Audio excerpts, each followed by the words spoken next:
What's up, guys, and welcome back to my reading journey. Hope we're all doing absolutely fine. And today, as usual, we're gonna continue with the essay by Seneca on the shortness of life. It's gonna be the next part, and let's get started. Marcus Cicero, long fled among men like Caphiline and Claudius and Pompey and Crassus, some open enemies, others doubtful friends, as he tossed to and fro along with the state, and seeks to keep it from destruction, to be at least swept away, and able as he was to be restful in prosperity or patient and in adversity. How many times does he curse that wary consulship of his, which he had lauded without end, though no, not without reason? How tearful the words he uses in the letter written to Atticus, when Pompey the elder had been conquered, and his son was still trying to restore his shattered arms in Spain. Do you ask, he said, what I'm doing here? I'm lingering in my Tusculan will half a prisoner. He then possessed. He then proceeds to other statements in which he bewails his former life and complains to the present and despairs of the future. Cicero said that he was half a prisoner, but in very truth, never will the wise man resort to so lowly a term, never will be half a prisoner. He who always possesses an undiminished and stable liberty, being free and his own master and towering over all others. The next part. What can possibly be what can possibly be above him who is above fortune, when Livius Drusus, a bold and energetic man, had with the support of a huge crowd drawn from all Italy proposed new laws, and the evil measures of the Gracchi, see no way out for his policy, which he could neither carry through nor abandon when once started on.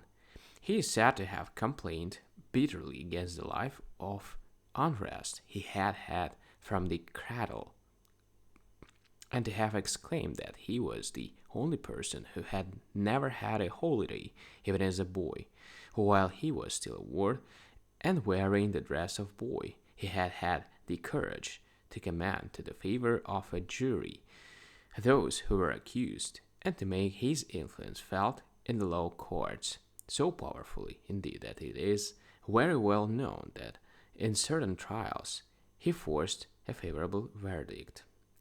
To what lengths was not such premature ambition destined to go?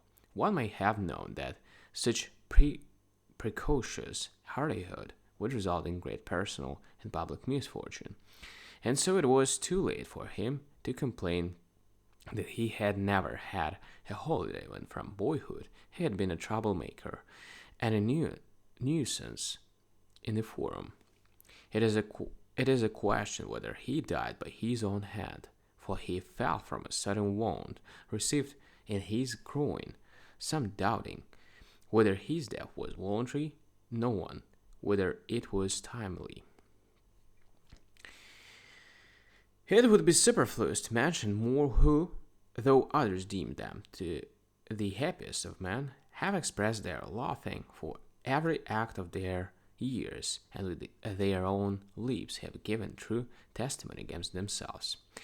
But by these complaints they changed neither themselves nor others, for when they have vented their feelings in words, they fall back into their usual round.